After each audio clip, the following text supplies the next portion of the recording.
All right. Happy Wednesday, Mr. LeBay. Happy Wednesday, 24th today, 25th? God, I don't even know what day it is anymore. It's in the mid-20s, I feel believe. like I say that every video, what's the date? We are really, because I think we're so present in the moment, we just lose track of this concept of time. Mm-hmm. Other than when class starts and how long it should go. Mm-hmm. Actually, we lose that one too. It's when everyone's sitting down like, oh my God, I'm dead. We're like, oh, shit, it's been 2 hours, 2.5 hours. It's been 4.5 hours. I guess you guys are done. Okay. Right. So I think today we should keep going. We kind of broached on it a little bit. I think they have a very good foundation of, ground kamae, mount guard, side control, case gatame, rear control. I think it's time to start tying in more of that. The stuff they see standing up, we can start with wrist locks, and it's kind of easy. This is, hey, you guys kind of seen this wrist lock. This is literally the same thing on the ground, and this is just the modifications because it's a different medium. It's clay versus, marble. And it's going to be important for them, I think, to go through this stuff on the ground and have errors on the ground, and then show them how those errors look standing, because that's when I think that the wires will connect. Yeah. And I consider today kind of almost like a prep class for next class, in its own way, because I mean they all are, if we want to get strict about it. But but really, once we get them in gear of saying, here's a few different techniques now, you know how to do these standing, you have an understanding of them on the ground, because those concepts great.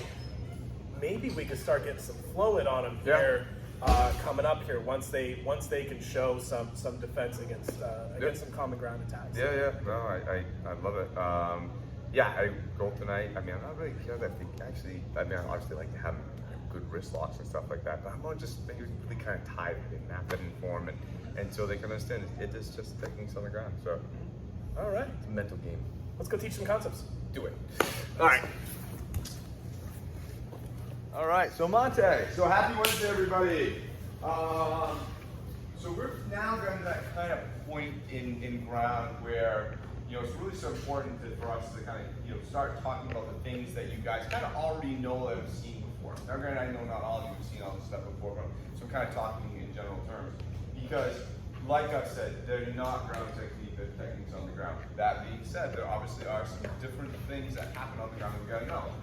Positioning wise. Think of like when we started looking at stand-up kamae. All right, well, ground has, we got mount, we got guard, we got side control, we got case control, we got back control. Those are positions that are pretty inherent to ground. Does that make sense? And they obviously, because of the way gravity works, it changes things. But tonight we're gonna actually look at a multi-gap. Keep on top, but we're gonna really look at what we see standing up and how we actually interpret it now on the ground.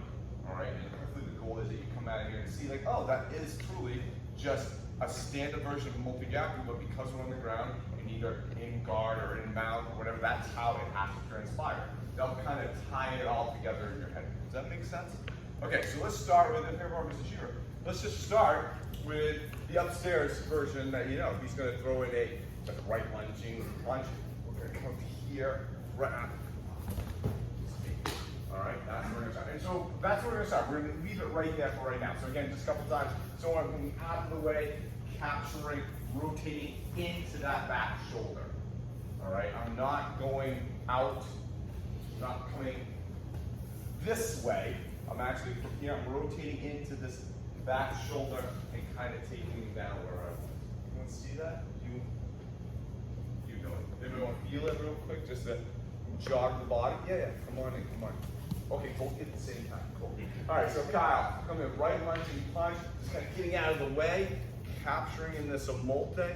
As I put it on, again, I can go any which way I want, but for sake of looking at what we're looking at, I'm going to go over here.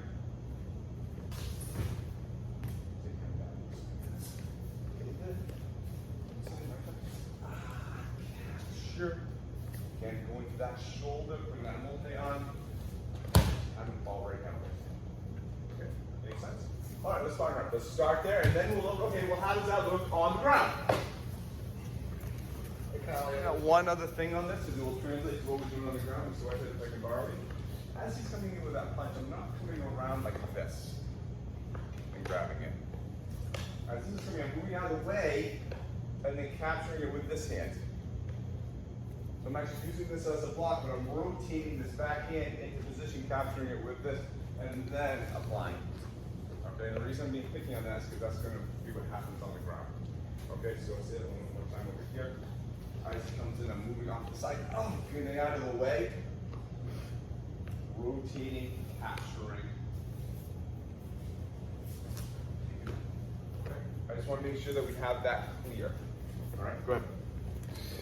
Okay, so Monte, we could spend a lot of time just looking at the idiosyncrasies of multi-diaconal itself, but that isn't the point lesson. The point lesson is kind of you've understood the movement. All right, you understand what we're doing. We're kind of moving out of the way, getting that multi, turning inside, and coming down. We all got that. That's all I want you to do. Okay, not looking at the, well, I have my hand here, not looking at the idiosyncrasies of this. Okay. So now, well, what's the ground version of that? So we've seen that in instances where we have like a tie of cloche, you know, where we can spin around and the person's not wasting, we kind of use that scissor action. We're gonna do the same thing here. But I'm gonna be down, I'm gonna be in guard. All right? And he's gonna throw that punch. Boom. All right? Well, we've gone from here to here. So how do we take what we just looked at and do it on the ground? All right? So that rotation in front that we typically see can be replaced now with the scissor on the ground because of the proximity. That makes sense. The movement I'm doing with him is virtually kind of the same. I have to adjust a little bit because I can't go really backwards, so I have to take him out. So I'm going off the side, coming back, grabbing just, I mean, all this is almost exactly what I was just doing standing up. But now, when I'm standing up, I'm like, well, I have to get over that shoulder, it's very hard now. Well, no, not if I arrange my body, it isn't. Okay, so everyone kind of see the similarities between the stand up and the ground runs. Okay, everyone feel it. Sure. So definitely guard. So much. Whoa. Get it here. All right, so he doesn't crawl up and push up on me. Bring in that block, and as I pull this up and over, switch my legs. If that's scissor, I like a nice hockey or in here to just roll right into it for fun, but that's not the point. So again, moving, shifting outside. Wow. Stretching him out, lengthening him out a little bit. Got my legs in there to kind of hold that. Switch my position. Here's just so nice. Okay. Everyone else? See you feel? All right, give it a shot.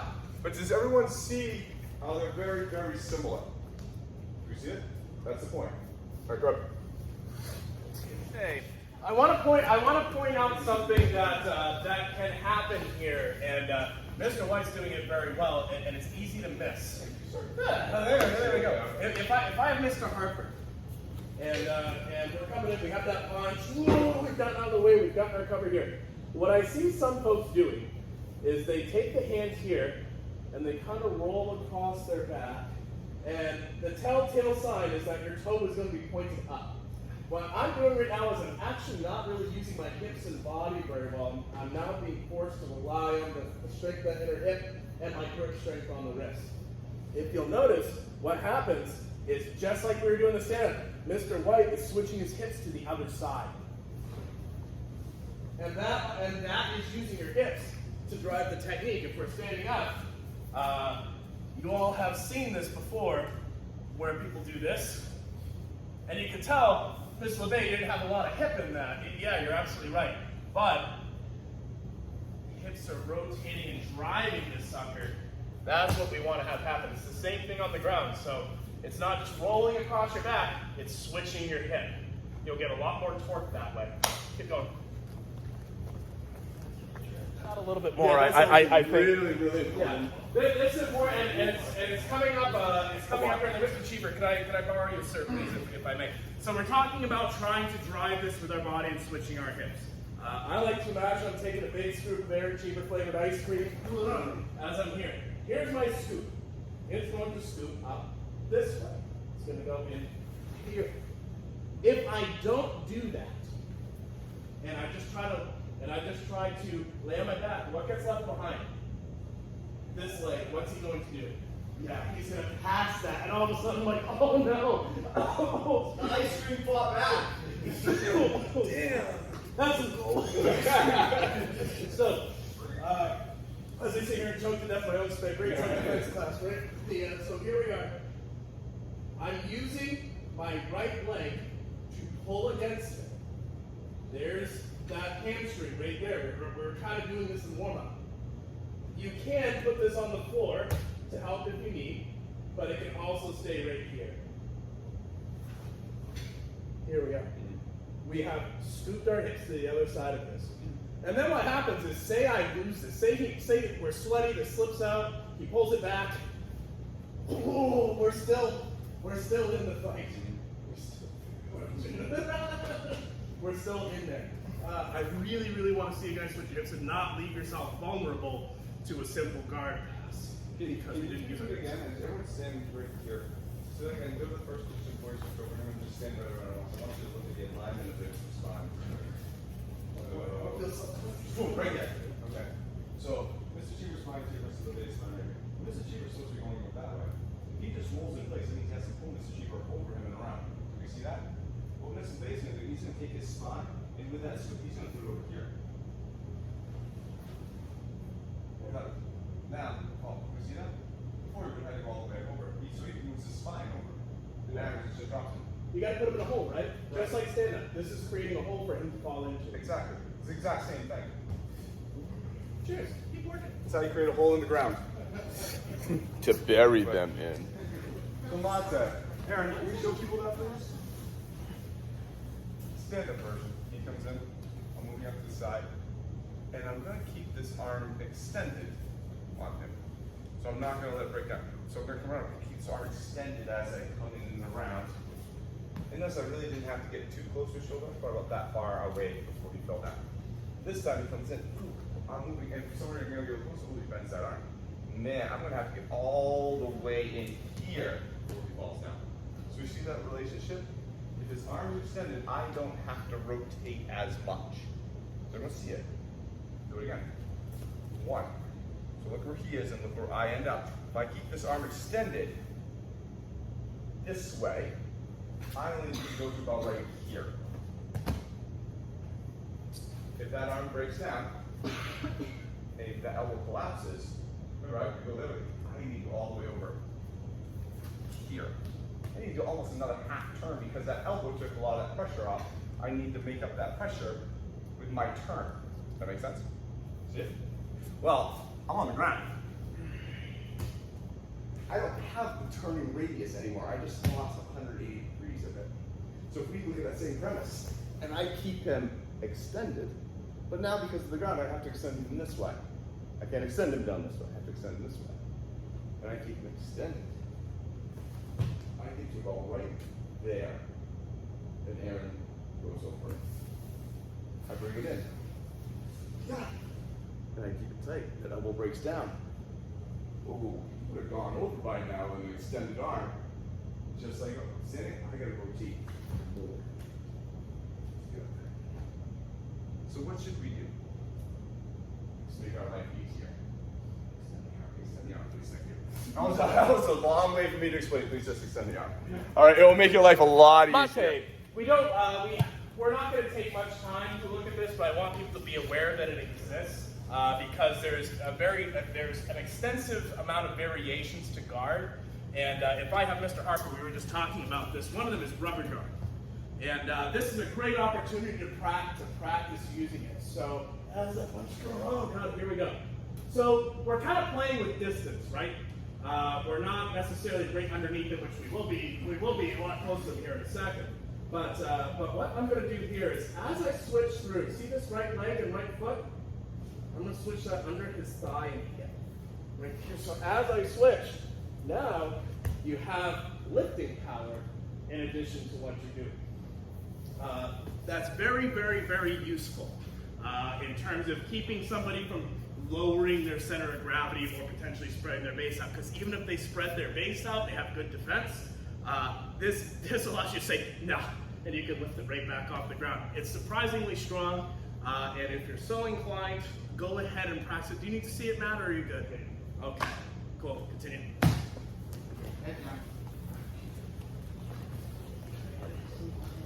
The attack is going to be this right lapel grab and this left punch. So we've all seen this before. And we're gonna go, oh my God, we're cutting it to the outside, we're securing this whole yaku, and then coming back in and breaking it down like that. Mr. Davis, I have you here. No, right grab. So, and it's important that this is a grab generally on the collar or on the shoulder. If the grab's like over here or in some wonky place, it's really gonna change the dynamic of this to the point where home yaku is really not the answer here. But, whoa. Capturing it, moving our body, and then there's our break. 2 minutes. Begin.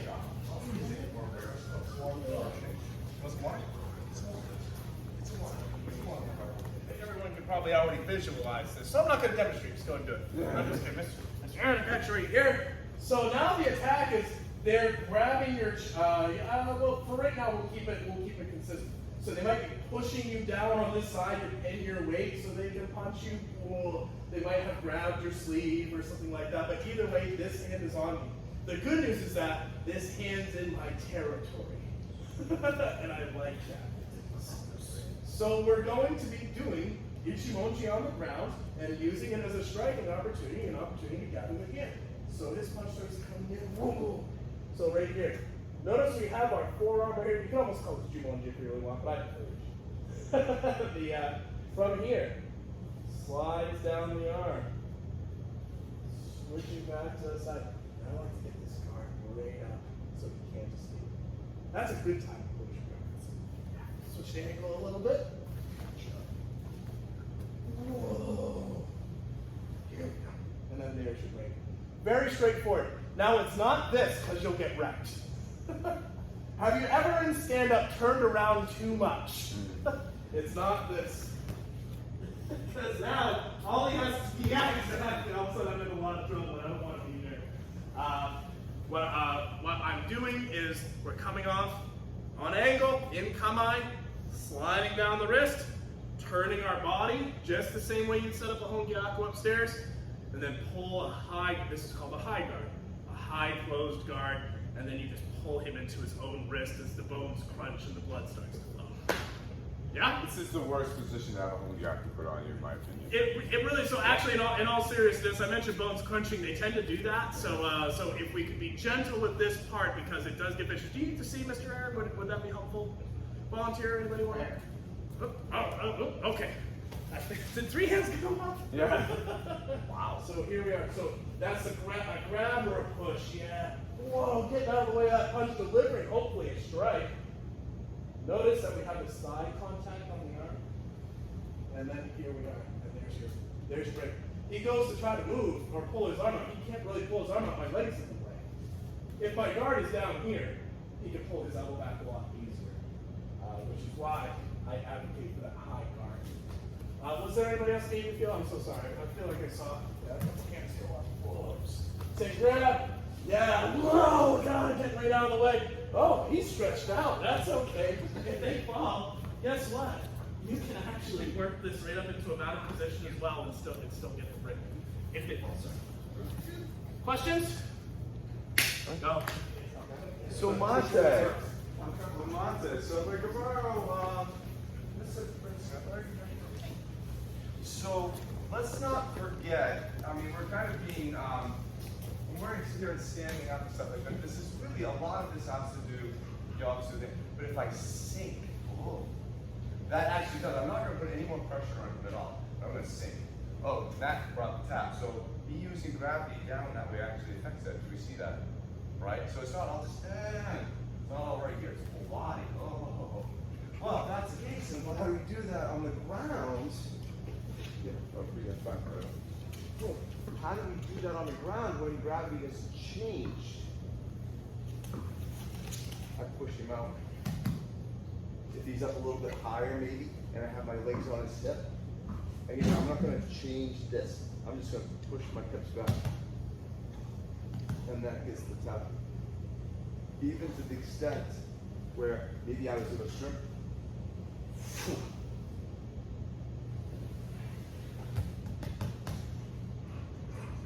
So that gravity sinking as you're standing up is the equivalent of extending him backwards that way. His feel is go to this. It's a lot different because now it's not me doing the break. It's his body putting himself in a worse position for the break. Does that make sense? Either I can move your body to a position, either I can move the hand to a different position, or I can move your body to a different position, and it both hurts. Okay? So basically what I'm asking for this time, Lynn, if I can borrow you, is as you're going through this, definitely get this, get up in here, definitely.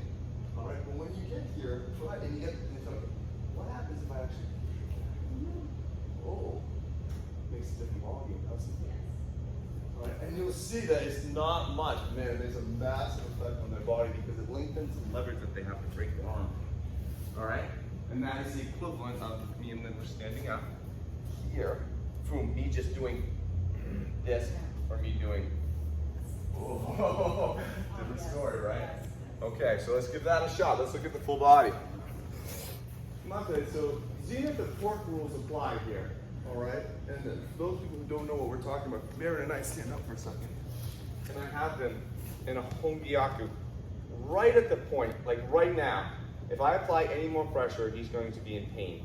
This is as far as his joints want to go naturally in this position. That is the zenith of torque.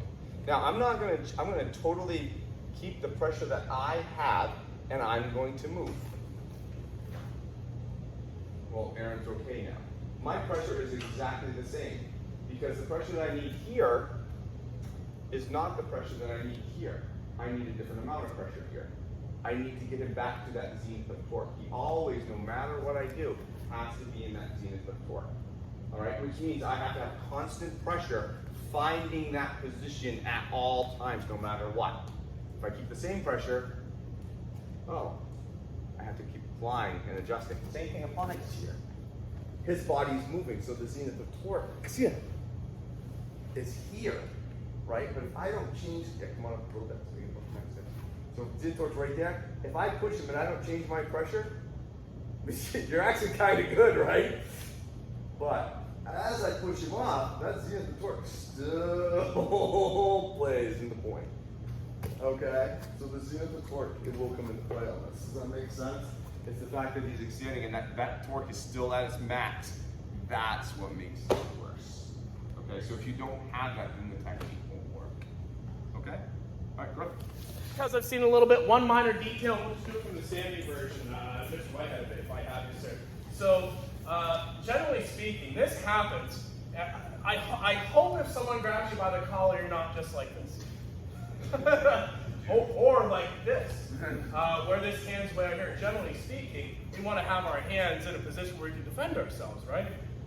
Here I am. So that punch comes in and we're sort of moving off. That kind of makes sense. On the ground, one of the things that I am seeing is I'm seeing people sometimes pull the punch into their own face because they're doing this. and they're coming in from the outside, trying to get to that wrist. But unfortunately, there's this whole BD fist problem, which is a great band name. Actually, that could be a new band. Yeah, BD fist problem is a problem. So generally speaking, when we're defending ourselves, I want to make sure that that you're being attacked. At this point, you're aware something's happening. If you're not, let me know when you come out of your coma, I guess, I don't know. But here we are. Now that bit of framing makes some sense. Moving on from that note, we're going to change this a little bit because what's going to happen now is we're going to switch roles. And we're going to change the nature of the attack slightly because sometimes people really, really, really want to zip one in there good. And so they're pushing in here and they say, yeah. And then here we go. Now their weight and body is over the top of this and he can feel all my weight on his arm. But the good news is that you can do the same technique and it still works. So, switching roles. Oh, good. And he's pressing weight. Yeah, there's that pressure. The nice thing is that all I have to do is move on my side. And now that pressure's going down, it's off of my torso. I don't want to hang here and wait for him to punch me. This leg stacks up. We're getting on our side. We're coming around to that hand. And then same thing. Bring it right back around. Depending on what he does, we might do different things, but just for funsies, one of them will be just dropping this leg right up over the top and punching it that way. Actually, don't do that. just to not break anybody's wrist. But the attack, all that's different now is they're starting to stack you. They want to get on top of you, and they want gravity driving their punch now as opposed to just their strength. It's the same technique. Do you see, or are you good? Anybody need to feel it? Anybody wants to feel it? All right, sounds good. Yep, so same attack. Yep, so push up, and generally speaking, so what's happening is you're going to be posting up on the leg now. Yeah, because now the idea is that that's coming in from higher up, it's got more gravity. This is a more forceful attack than him being on his knees, which is why he's doing it. Cool. There we go. Yeah, there's our thigh being active. And then there's our rib. Yeah. Again. So, just gonna add something? Yeah, absolutely. So, because we've been going back and forth on what are the equivalents, you know, what would that stacking aspect be an equivalent thereof? Well, again, we've been looking at stents, so everyone's kind of roughly the same height, but, you know, I'm here, and I can miss the leg, and so I'm kind of in a downward position. He's dominating me. He's over top of me. Oh, right? He's kind of stacked himself up. Before we were here dealing with this, on the floor, when he stacks up, he kind of got into this more, downward dominant position. Now, it doesn't mean we're kind of halfway down there, but I'm definitely getting pushed down. That comes in, boom, I have all those same options. It's Relaxing. like So relaxed. just gonna sit here and, you know, I mean, but do we see the same principle? The attack is a little bit more downward. So we can still move, we can still shift. A standing equivalent. A standing equivalent of that. It's one thing for the attack to be here. It's another for it to be Right, here. definitely. This is maybe another way to look at the kind of energy feeling. What I don't want, Lynn, if I actually have you on the bottom, I'm going to be the attacker for a second. What I don't want is this. Where's my weight? No, this is the idea here. And she can still strip on her side. I'm going to put a lot of my weight on, go ahead and strip. Yeah. And I fell. Cool. That's all. I want to make sure we're simulating that. Put that weight because people will put their weight on you to control you so they can kick you. Keep going. Okay, Mate, we're going to look at this stuff again on Saturday, but I want to do the last one, Urgyaku, because it actually is the one that probably needs the most adjustments. And so if I got this again, actually, and we're going to be looking at an armbar. We're a classic armbar. So maybe she's just kind of reaching out, grabbing. Maybe she's throwing that punch here, and I'm actually rolling into this Urgyaku armbar. All right, we've all seen this and all that fun stuff. All right, so let's just work on that for a couple minutes, just so we see that. Again, she's over here, she's grabbing, punching, moving over. And instead of going into the home yak, I'm gonna go all the way through, and we're gonna get into this arm bar, this Urgyaku. Or be nice because it's getting late. Not now, let's give me the impression that if I wanted to, I definitely could. All right, can you see it? You know what this is, right? Anybody else need to see it? Good. Okay, grab, punching, here. Okay, just a couple times, just so you remember. Okay, so Monty, can I buy Mr. Cheaper for this? Just because this is he's busy, and so I can show it well. So again, we're looking at this situation that's going to here, and I'm going all the way to this. Okay. Well, how do we translate this into the ground? I mean, I actually literally went behind him. How do you go behind the guy when he's in your guard like that with an armbar? Very tough. You don't quite go behind. You kind of go off to the side. But to get there, we have to give ourselves a little bit more space. So we're starting that same, so he's gonna here. Okay, so I think we can see the similarities so far, correct? As I come back around,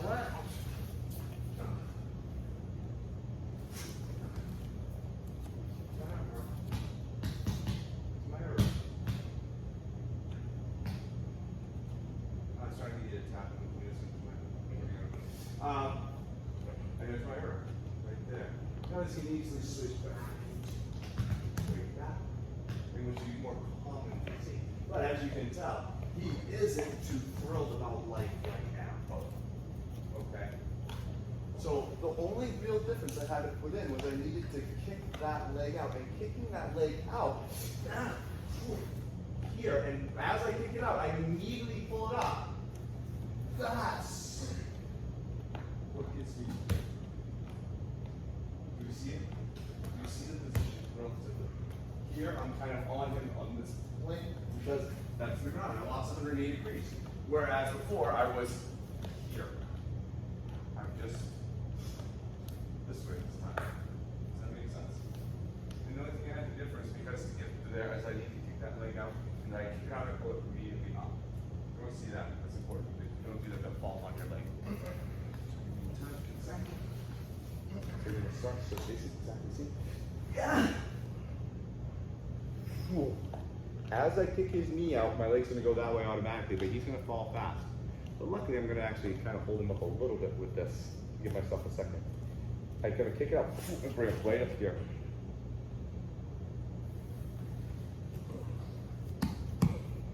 Switch to my arm.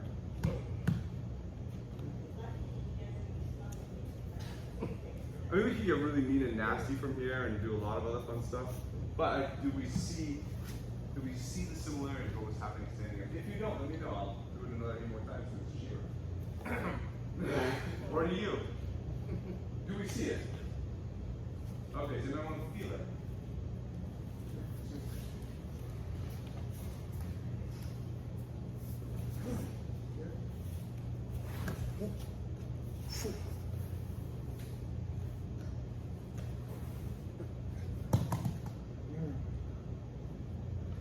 I can do some damage here. Most likely I probably would put him back. But again, the principles are the same. I can do some pretty now. I can raise that from the octave if I wanted to. Pretty fast. I can push his head, kick his head 18 times over. Alright, you see it? Anyone else? Alright, let's go. Last one of the night. Monte. So let's talk about something else pretty similar. So when we're standing up, grab here, I'm going to, as I twist this rotates, so you kind of try to stabilize a little. I'm really dropping and breaking, but I'm really kind of concentrating on this because I have all this 360-degree area to play with, right? So the shoulder, yes, I want to try to control the shoulder and elbow a little bit, but it's not as much of a concern. It's really kind of getting down here to break this. On the ground, though, I actually have to give it a smidgen more concern because I just, again, lost 180 degrees of play. So as I come in here, if I kick this leg out here, and I don't pay attention to the shoulder and elbow, and I just turn his wrist, I don't have this extra 180 to go down. I have to stop right here. Do you see that? I don't have that ability to bring him forward, or like, I don't have that. Do you understand what I'm saying? This would be the same as if I was taking him downhill, not like downhill, now has a floor, literally. So now I need to pay more attention to these. Because if I don't let these roll as much to counteract this, it puts on the same effect. And I need that because I lost 180 degrees of play. See what I'm saying? So as this comes in, don't just concentrate on twisting this. You can just roll the shoulder and be fine. When you're here, hold that shoulder down and in. Hold it up and up. Oh! Now we have our Yaku. Right? Again, I'll just demonstrate it one more time so you guys can see. We get to here. You understand? Like this is almost the same position as we were lying down. Our alignment's right here, right? But now I can keep going down. Right? I could surpass that. You see that?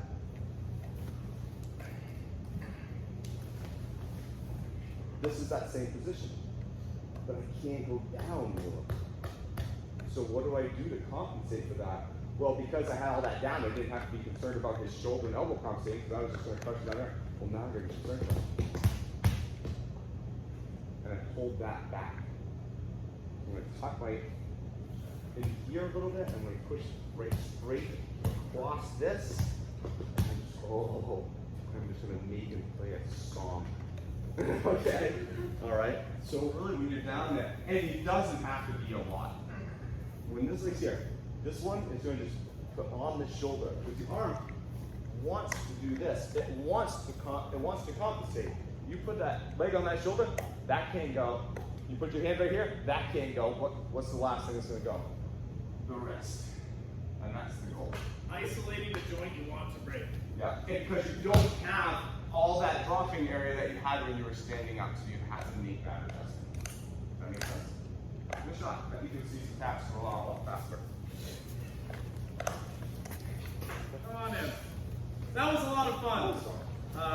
Man, I'm gonna have to pitch something to the group, but maybe wondering how we can do Renyo on Saturday. Oh, you totally do really nice out of That might be interesting. But thoughts, questions? What'd you get out of today? Let's start with Eric. Thoughts, questions. Well, there's a lot going on there. Like the twist, straightening it out, and then a lot goes on with a little bit. And so, the goal of today wasn't to like perfect a home gyaku. The goal tonight wasn't to perfect an Omoki gyaku or an American gyaku. That wasn't the goal of tonight. The goal of tonight was to say, okay, Yes, I have seen this version sitting. I've seen this. I've seen this. I've seen that. Or that makes sense. I can see how that would transpire and that would go. And say, okay, now this is that on the ground. And then to really kind of help tie that together for everyone and say, okay, these are, again, just techniques that are being done on the ground. It's the difference between, I've watched, cartoons all my life, and then now I'm watching a live action CGI film. It's the same, it's still Optimus Prime. It's the same Transformer. It's just a different medium to watching that. This is just another medium to do techniques at. Well, because it's CGI versus animation or claymation, there's different options in there. I can do these other little things that are just germane to that medium. But again, it's still Optimus Prime. Still the same voice actor. Exactly, it's still the same dude. And so that's what we're really trying to show you at first, was like, okay, these are, because we're on the ground, we have these different tools. These are the things we do because it's in CGI, or because it's in claymation, we can do these things now. But again, still the same actors, still the same voiceover guy, all the same stuff. But because we're in a different medium, we can actually experiment and do some other fun things. And how would we, well, in this medium, standing up, I have to kick that leg out, with a knee. Well, in this one, I have to kick the knee out with my foot. Right? Oh, okay, that's the difference. Well, in this medium, I can turn all the way in front of him and throw him over my head. Well, in this medium, you actually have to go and scissor him over instead.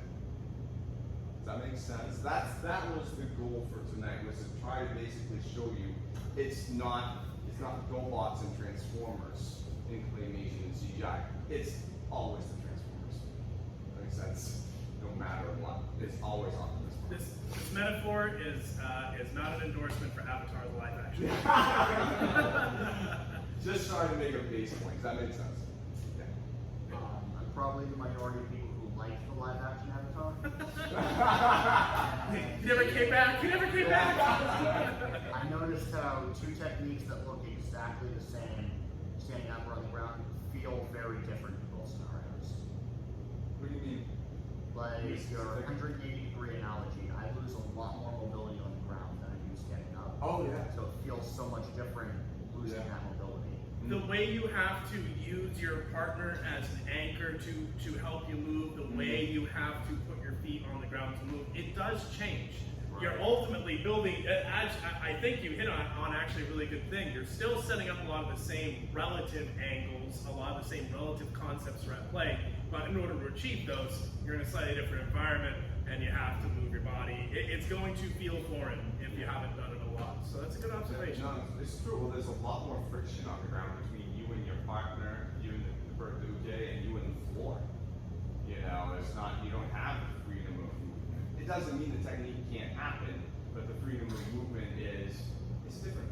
It's claymation freedom. Good. I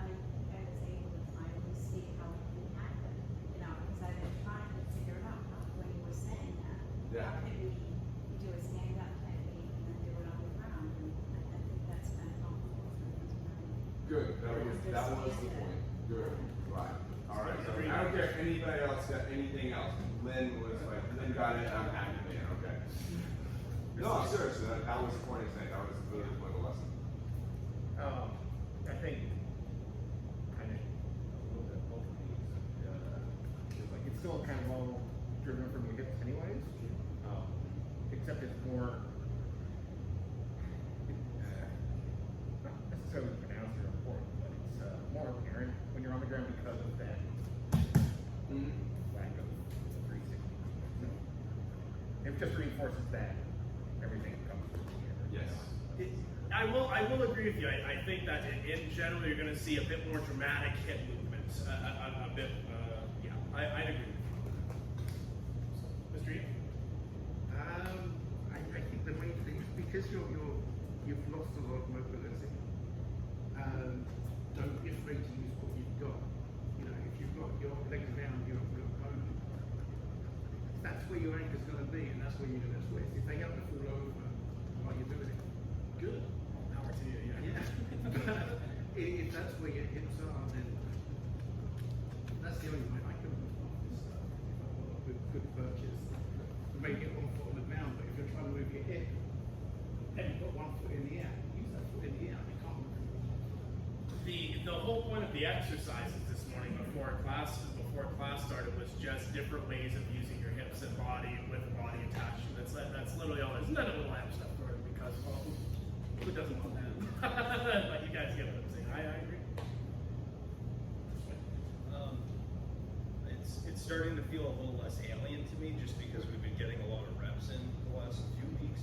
So I guess that means my brain's starting to make the translation of standing up, kamae, and the interaction of you and your uke to laying on the ground. And also noticing another little thing is good structure on the ground is just as important, but it is a little different. It looks different, it feels a little different, but it has the same function. I'm starting to see what that is.